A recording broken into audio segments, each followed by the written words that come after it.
Hey book lovers, my name is Em and I want to talk about books. And cats.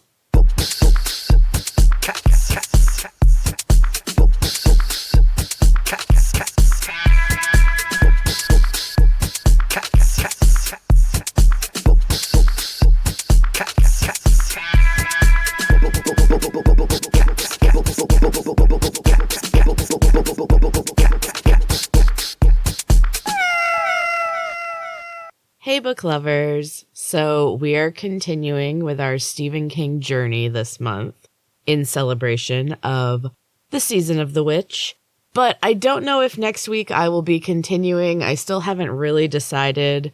I'm kind of right now feeling like I've spent too much time in the kind of like older 80s horror, and I'm thinking maybe it's time to branch out. But that's next week. This week, we are going to go fully back to the 80s with Stephen King's Skeleton Crew. This is a collection of short stories, and honestly, it is probably one of my favorite books by Stephen King. I really love his short fiction more than his novels, if I'm being honest. And this collection has some of my all-time favorites. These are stories that really influenced me at an early age. I read them probably too young, and they have definitely influenced my own writing and reading and everything since I was a kid.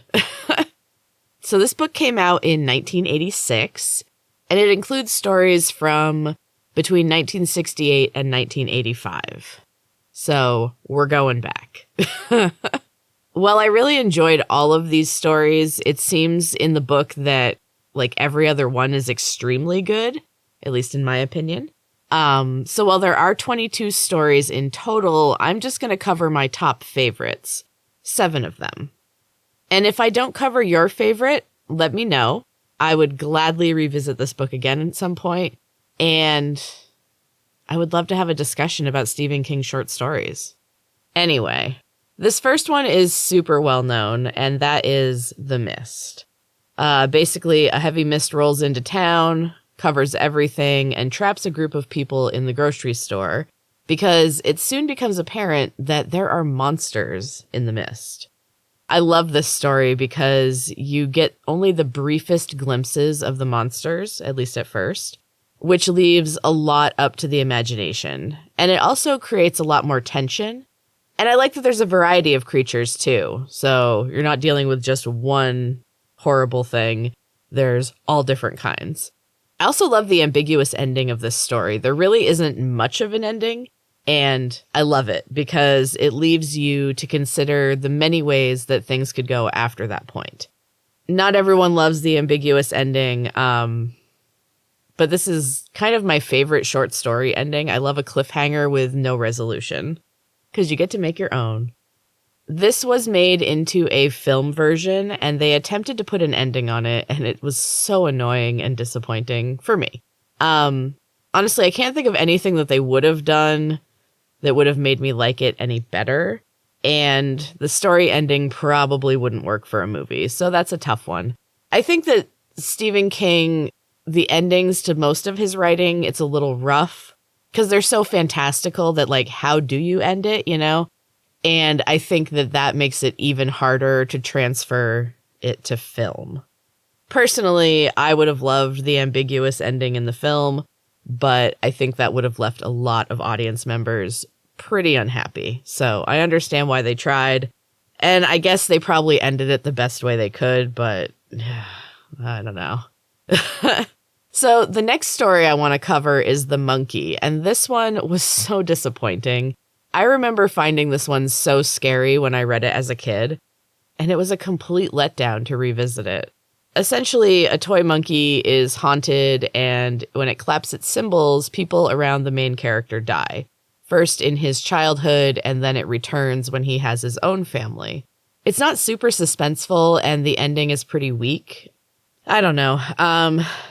This one is coming off my list of excellent short stories from Skeleton Crew, but luckily it was the only one that disappointed me out of the 7. The next one definitely is still one of my favorites, and that is Mrs. Todd's Shortcut. It is essentially a story of a woman who loves to drive fast, and loves to find the shortest route somewhere. I get the driving fast part because it talks about it as being freedom and the only time that she feels like herself, and I can kind of relate to that. Like, one of my favorite things, especially if I'm having a bad day, is to go out and drive. Just put the music on and go. So I get it to a point.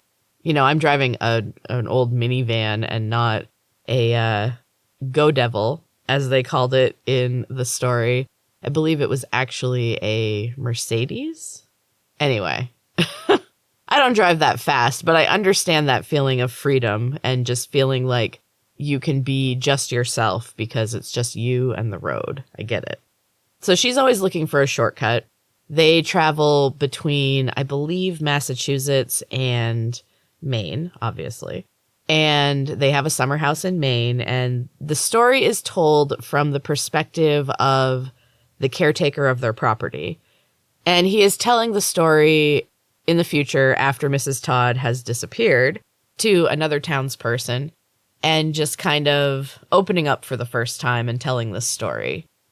Essentially, Mrs. Todd just keeps finding shorter and shorter drives, and it starts to become kind of impossible.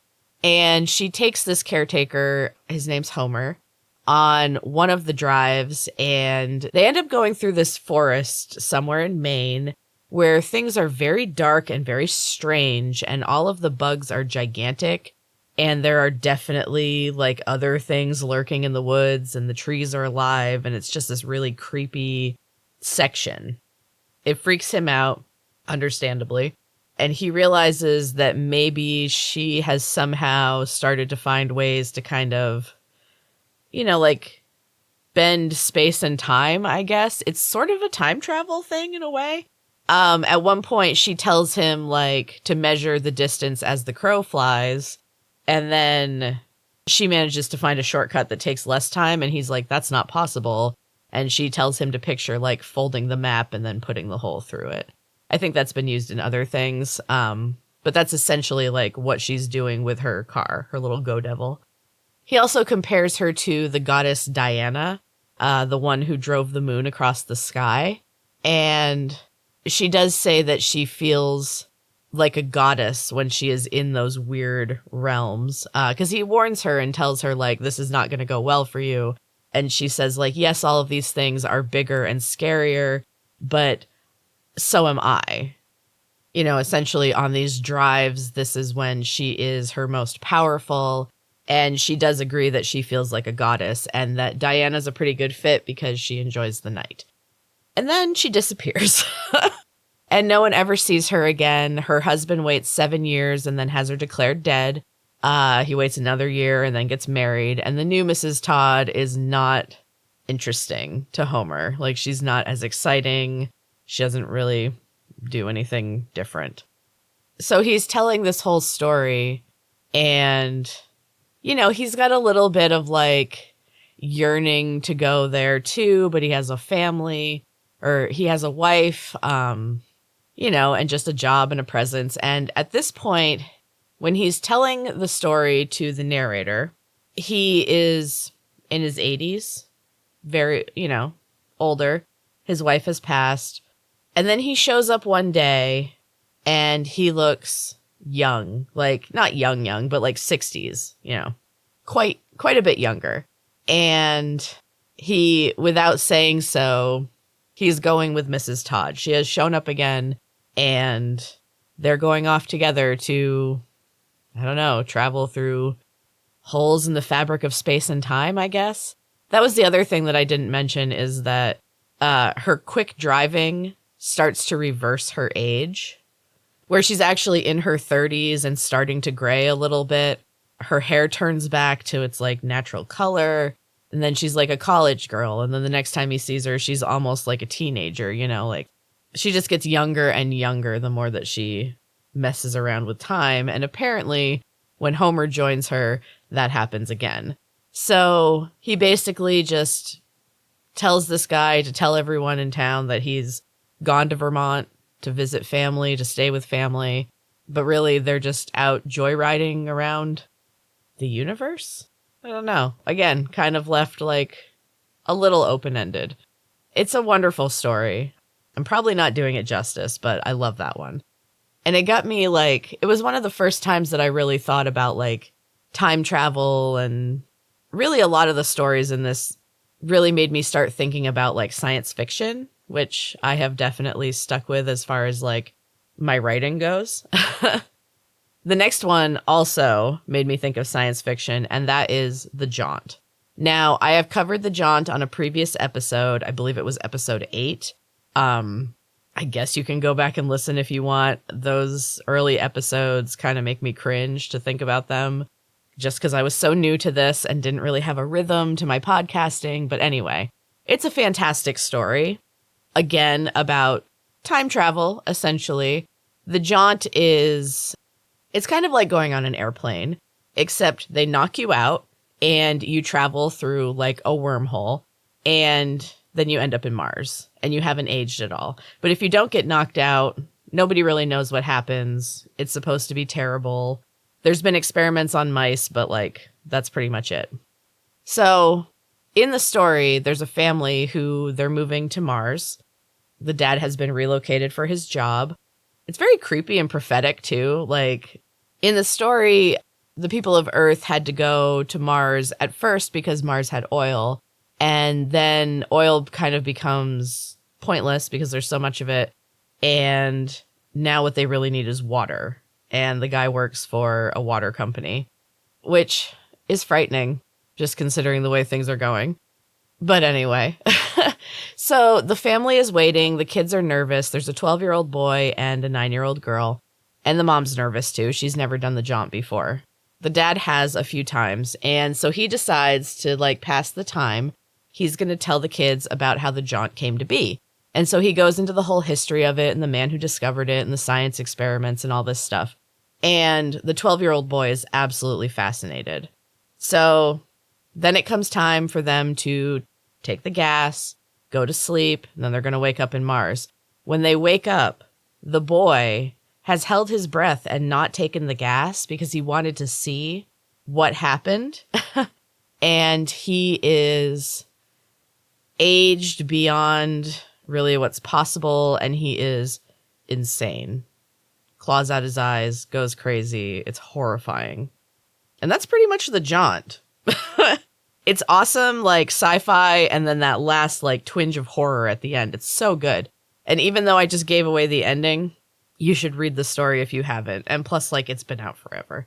There was talks in 2015 of making it into a movie, and I was kind of like, I don't know, but that would be kind of cool. I'd like to see it. And when I went back to check on that, the newest update from like, I think last year, is that they're now talking about making it a TV series. And I have to say, I am very skeptical that that will be good. I don't know how you can turn a short story into a TV series. And if they just like kind of base it on the jaunt, but take it somewhere else, I just don't think it's going to be good. I'm not going to watch it. I can't. I can't ruin this story for me. This is one of my favorites. Anyway, moving on. Next, I want to talk about The Raft. Oh my God, The Raft. This one scarred me as a child because I saw it on TV first. Now, I was being a little sneaky. My mom would stay up at night watching scary things, and I used to creep down the hall and kind of hide behind the couch and watch whatever she was watching. And this night she was watching, I believe it was Creepshow, maybe Creepshow 2, I don't know. Something like that. Something with the Crypt Keeper, if you're old enough to know what that is. And she was watching The Raft. It scared me so badly.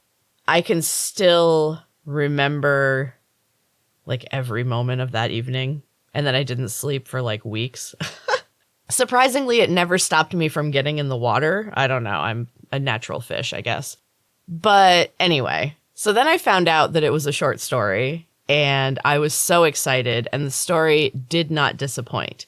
The only thing that's really super different between the TV version and the story is the ending, again. And I'm honestly not sure which ending I like better. The story ending is much more bleak and kind of cerebral. And then the TV ending is like heroic, hopeful, and then just dashes your hopes at the end. It's really good. They're both really excellent. But basically the premise of The Raft is 4 college students are bored and it's October. It's almost winter. Snow's coming. And they're talking about this lake nearby that has a raft that you can swim out to in the summer. And one of the guys says that he noticed on a field trip that the raft is still there. So they decide this is like their last chance before the snow flies. Let's go out there. Let's go for a swim. It's nighttime. They drive their Camaro out there. Some of his characters, I don't know. But anyway, they drive out there. They strip down. They all swim out to the raft.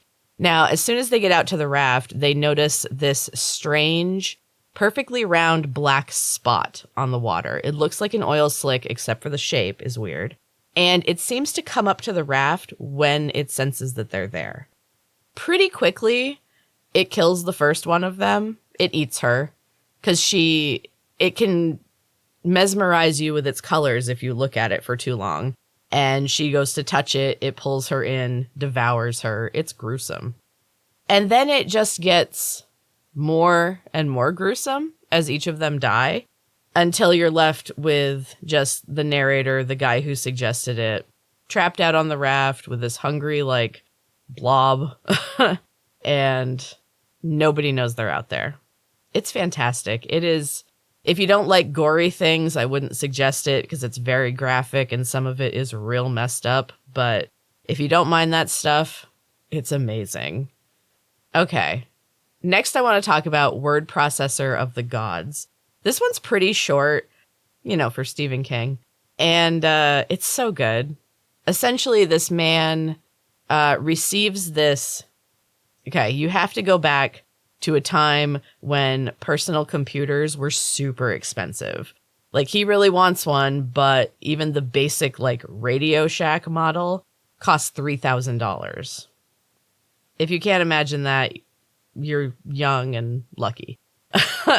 So he gets this contraption that his nephew has built that is a word processor, but he's kind of cobbled it together using all sorts of weird stuff, including, like, something from an erector set, and just, it's crazy. He doesn't know if it's going to work, but the kid's kind of a genius at 15. He's also dead at this point. An accident took him and his parents. So there's no way of knowing if the computer works or if he had even completely finished it. But they bring it over to the uncle, and obviously he's like heartbroken, but very excited to have this. He's been trying to be a writer and doing like minimally okay, but, nothing major. And his wife kind of like hates him for it, I guess. His son hates him. They're kind of crappy people. I mean, he doesn't seem great either, but like his family sucks. So he gets this word processor and he's in his office, which is the only space that he can be alone. And he just starts randomly typing things. And he types, "My wife's picture is on the wall." And then he deletes it. And then he notices that his wife's picture is no longer on the wall. So then he types it again, and it's back. Now, instead of an enter key, this computer has an execute key. So that's interesting. I like that little detail. So he's like, this is interesting. And then he hears his kind of like jerk of a son bad-mouthing him outside of his office. And he writes, "My son is Seth," whatever, deletes it. And then suddenly there's just silence outside. And he goes in and his wife is like massively obese, but there's no sign of them ever having a child. And when he kind of mentions something, they've never had kids. So he's like, okay, this is interesting. The other thing I should mention is that his brother who has died in the accident was a raging alcoholic and an asshole. And his wife is someone that they had both dated in high school, but his brother kind of took her from him. And she's like super sweet, but like obviously he's beating the crap out of her. And then they have this son who's like nerdy and smart, and like him and the uncle just like, they just click. And, the father is terrible to him. So he's always been kind of jealous and always wished that that was his wife and son. So he decides that he's going to try something. And he goes back to the word processor and he starts typing things just to see if it's still working. And it starts to kind of overload because first he gets rid of his wife. And then it starts to kind of overload. And he's like, oh, just give me enough time. And he writes, first he writes, I'm a man who lives alone. But then he adds, with my wife, I think it's Beth, and my son, and so he fills in the wife and son that he wanted. And he hits the execute button. And the thing is like on fire at this point, like smoking, craziness. It's done. It's toast. And he's sitting there going like, did it work? Did it work? Just please work, please work. And then he hears someone go, Dad. And he turns around and it's the son that he wants. And he's like, oh, I'm sorry that thing wasn't great. I don't know why I used all those like toy pieces, whatever. And, maybe I'll try again, but I think I might just do something else. And he's like, yeah, maybe just do something else. And then he's like, oh, and Mom's got cocoa for you. And he goes into his new ideal life. I don't know. This one gives me like mixed feelings. Cause like, I think most people can relate to being in like a crappy situation and just wanting a magical way out. So I can understand that. But then part of me is also like, you make your choices and you have to like deal with what comes, But, it's just a short story, Em, so relax. It's a good story. I really enjoy it. Okay, so then the last one I want to talk about is Grandma. Oh, Grandma. It's weird because this story kind of reminds me of the Roald Dahl story, George's Marvelous Medicine, which is kind of a weird comparison to make. Although I always found Roald Dahl stories to be kind of creepy considering they were for kids, especially that one. But anyway, Grandma. So this is told from the perspective of a boy named George. So there we go. Who lives at his grandma's house with his mom and his brother and Grandma, of course. And Grandma's not well. And he has always been like just terrified of her. She is a scary woman. He never wants to go near her. He doesn't really know why, but like he just freaks out, cries, doesn't want to go near her. And of course, his older brother makes fun of him for this.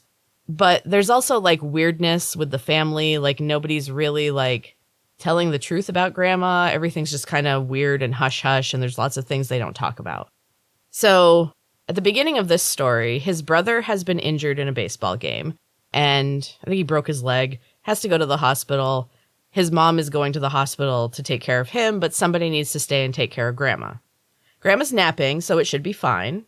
But Mom is super worried because Mom knows what's going on.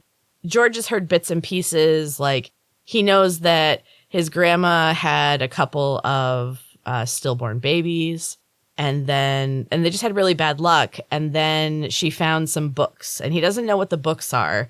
But the books make it so that they have children. They're so lucky that their neighbors start to get jealous and start kind of whispering about things. Again, to do with those books. The books get Grandma kicked out of church, but he's not sure how. I think you know where I'm going with this, right? So there's something weird with Grandma. And he overhears more conversations where now that she's senile, she's more dangerous and only his mom knows how to like calm her down or whatever, which is how the mom gets stuck taking care of Grandma while her siblings get to run away and live their lives. So Mom is very apprehensive about leaving George there alone with her, but she's like, she's just going to sleep. It'll be okay. Bring her tea if you need, but it's fine. So she leaves. Most of it is George, like, kind of going through his memories and revealing all the stuff that I just told you and just being scared because there's also, like, a big storm and then a tree branch breaks and his phone line's out and it's all scary. And then Grandma starts making weird noises, like noises he's never heard Grandma make before. And he finally gets up the courage to go in there and she's dead, which, freaks him out. And this is when he discovers the phone's not working because he goes to try to call And this is set back when there was like a party line where he kept picking up and like one of the neighbors was on the phone with somebody else. Like, I guess she was on the phone all the time. One of those deals, but there's nothing. So he is left to deal with grandma being dead. And he goes back in there because he wants to cover up her face. Like, he's really freaked out by like just the whole picture of it. And grandma grabs him. And then everything kind of goes haywire until mom comes home. I think you can probably guess where that one's going, but I'll leave it. It's another great one. The man does horror really well. So those are my top favorites from Skeleton Crew. I highly recommend it if you haven't read it. And honestly, if you have already read it and it's been a while, go back and read it again. Most of them are good. I will say that the monkey did not age well, language-wise. There's some very unacceptable words in there. And it's just, the story is not, I don't know. And like I said, for me, that story just didn't age well, period. But yeah, there's some N-words in there that do not need to be in there. I guess it was more acceptable at the time, but even when he wrote it, I don't know. Anyway, if you're looking for a good scare in some short stories, get in the Halloween mood, this is a great one. Now, normally I am a huge supporter of audiobooks. I do not buy into the idea that they are somehow less than reading a physical book. You're still getting the story and whatever works, you know? But, you know, sometimes the audiobook production can take away from the quality of the story. This, unfortunately, is one of those times. I have also listened to this book a few years ago, and it just didn't hit the same. Maybe that's me, and maybe it's because I'm comparing it to when I read it as a kid for the first time and was new to, like, everything horror, everything period. But I don't know. It just wasn't the same. But if you only do audiobooks, that is cool. Don't let me stop you. Check out Skeleton Crew. It's really, really creepy, and it's perfect for Halloween. So now we're going to take a quick break, and then I will be back to talk about a scary movie that I watched. Welcome back, book lovers. So initially, I was going to watch The Raft again. I think it's in Creepshow 2. But I didn't get around to it, and I kind of didn't want to just because that memory is so strong still for me. And I was like 7 or 8 when I saw that. And I just don't want to ruin that. You know, I don't want to go back and watch it and be like, oh, all the technical stuff of this is terrible. You know, maybe it's not. Maybe it really is that scary and that good and it'll hold up, but I don't want to risk it. So I decided that I would kind of diverge away from Stephen King and find something else. And the thing that popped up, and I'd already watched it once, but I was like, this is fantastic, I'm going to watch this again, is Bad Samaritan. And it stars David Tennant, who is one of my favorites. And he is playing a really bad guy, which he does so well. If you've watched Jessica Jones, you know how horrifying he can be. And this is right up there with that. So this story is about 2 valet workers who are trying to make extra money. They get extra money by robbing some of the people that leave their cars at the restaurant. They have sort of an arbitrary, like, when they pick a place and when they don't. And unfortunately, they decide to rob David Tennant's house. Obviously, that's not his name in the movie. So when Sean, who is kind of the main valet guy, goes to this house, he finds a room that is heavily locked. And they're like, well, if it's locked, like, you're protecting something valuable. So he manages to get in, and it's dark. He goes over to the computer. He finds, like, a checkbook. He goes to take a picture of the check to get the account number, and in the flash realizes that there is a girl tied up like a horse in a chair, just in the dark. She is bloody. She has a bit in her mouth. It is just awful. So now what does he do? He is breaking into this man's home, and now he has found that the man is torturing a woman. This movie is so good. It is so creepy.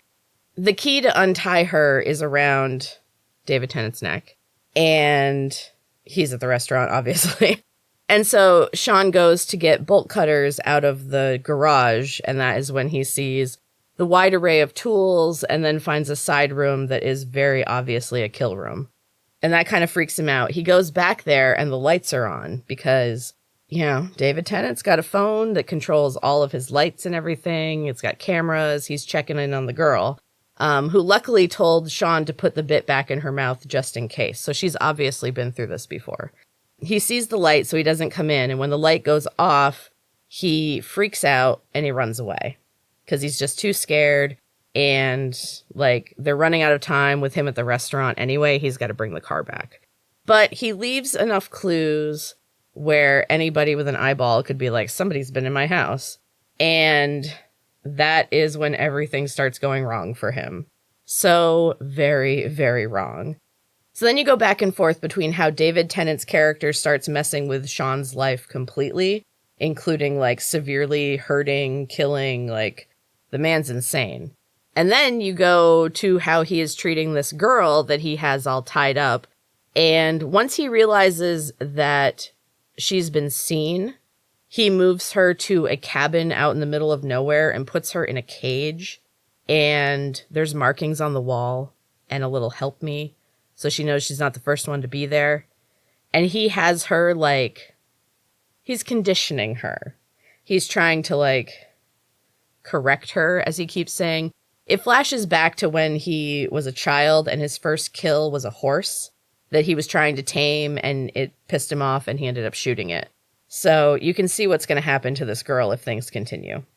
Meanwhile, Sean is dealing with his life blowing up in every possible way. He's trying to go to the cops, but the cops at first don't really believe him. And then he finds one woman who kind of does. And then she figures out who the girl is. She's been missing for 3 weeks. It turns into this whole thing. The ending is fantastic. I'm not going to give that one away. It's on Prime right now. You can watch it for free if you have a Prime account, but it is leaving Prime in 7 days, which is the other reason I was I have to rewatch this right now. So if you have not seen Bad Samaritan, get on Prime before this week is over and watch it. You will not be sorry that you did. So good. So that's going to do it for this Halloween episode of M's Books and Cats podcast. I will be back next week with more creepy books. I'm not sure what kind yet. I will eventually be doing Heart of the Storm chapters again, but this month I'm just going to stick with horror and watching a bunch of scary movies because that's what you do in October, right? And I also just life's been crazy and I haven't had time to write. So I'm kind of stuck, which sucks because it's the end of the story and I kind of know where it's going, but I just haven't had time to sit down and put it together. But it will be back, so if you were enjoying that, hold tight. Couple more weeks, then I'll have something for you again. And just speaking of scary stories, my book Catching Cats is almost on the last episode of Storytime with M. It's a scary story with some magic, but it's also written for a young adult audience. So if horror is not usually your thing, this one might be a little more palatable. No cats are injured in the story. Spoiler. And just because it's for a young adult audience does not mean it's not enjoyable for adults as well. It's not gory. There's no profanity. It's safe for younger readers. Still good, I think. You can check out all of the Storytime with M episodes wherever you listen to your podcast. Or if you want to grab the paperback of Catching Cats, the link will be in the show notes. Let's keep it spooky for the rest of this month. And let me know what you're reading. I would love to hear about it. I also would love new suggestions because I tend to read the same horror authors over and over and over again, and I would love some new ones, especially indie authors. If you got a good indie author, let me know. Anyway, thank you so much for listening, and until next time, keep reading.